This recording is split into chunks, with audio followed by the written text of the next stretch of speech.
Vicky Prasetyo dan Kalina Oktarani tengah menikmati masa-masa indah sebagai pengantin baru.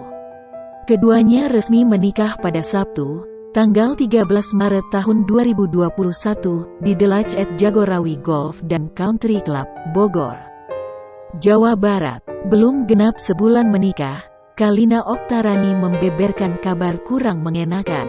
Hal itu berkaitan dengan kondisi sang suami. Kalina mengunggah potret Vicky yang terbaring di tempat tidur. Pria bernama asli Hendrianto tersebut tampak terlelap dengan selimut yang menutupi sebagian tubuhnya. Kaki kanan Vicky pun langsung menjadi sorotan. Pasalnya, kaki kanan Vicky terlihat dipasangi ankle protector. Sementara itu dalam captionnya, Kalina mendoakan sang suami agar segera sembuh.